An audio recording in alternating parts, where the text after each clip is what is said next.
Ni ujio wa ndege kutokea Switzerland ambayo imewasili usiku wa leo hapa visiwani Zanzibar.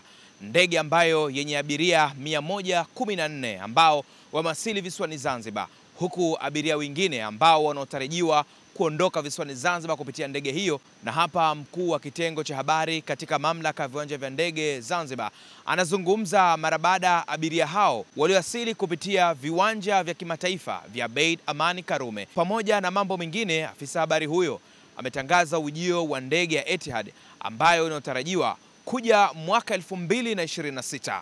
Ripoti za IOTV pamoja na millardayo.com kutoka hapa visiwani Zanzibar.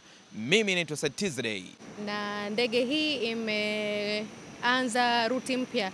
Edelweiss ni shirika ambalo tunalo katika uwanja wetu kwa muda mrefu sasa, lakini pia tunategemea ndege hii itaondoka na abiria zaidi ya 292 kuelekea jijini Zurich nchini Switzerland. Lakini haya ni matokeo ya jitihada mbalimbali ambazo zinafanyika na Serikali ya Mapinduzi Zanzibar. Mtakumbuka mnamo mwezi Juni mwaka huu tulikuwa na mkutano mkubwa tu wa kimataifa wa maendeleo ya sekta ya anga Afrika, Aviadev, ambao umepelekea mashirika mbalimbali ya ndege kutaka kuanza safari zake na ambao yapo kuendeleza safari zake. Kama ambavyo mmeona wiki iliyopita tumetangaza shirika la Etihad kwamba litarudisha safari zake mnamo mwezi Juni mwakani 2026, lakini jana pia tumetangaza shirika jipya la Airlink kutoka nchini Afrika Kusini ambalo nalo linategemea kuanza safari zake kutoka Johannesburg kuja katika uwanja wetu wa ndege wa kimataifa wa Abeid Amani Karume wa Akia. Kwa hiyo sisi tuna furaha na matokeo haya ya mashirika kuongeza safari za ndege, na sio kuongeza tu safari za ndege, kuongeza safari za moja kwa moja direct flight kutoka Zanzibar kwenda katika maeneo mengine duniani.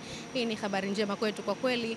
Tunamshukuru sana rais wetu mpendwa Dr. Hussein Mwinyi kwa haya ambayo yanatokea katika awamu hii ya 8, na sisi tunaahidi kuendelea kutoa huduma bora ambazo zitaendelea kuvutia mashirika mbalimbali, lakini vile vile katika hilo tutaendelea kuboresha miundombinu yetu, na kama mnavyojua tunategemea mwaka huu mwezi wa Novemba mara tu baada ya kumaliza uchaguzi, insha Allah tutafungua jengo letu la kwanza la abiria Terminal 1 ambalo hadi sasa limeshafikia asilimia 98 hadi kukamilika kwake, lakini vile vile na kituo chetu cha biashara kimeshafikia zaidi ya asilimia 90, na jengo letu la pili la abiria Terminal 2 limeshafikia zaidi ya asilimia 67.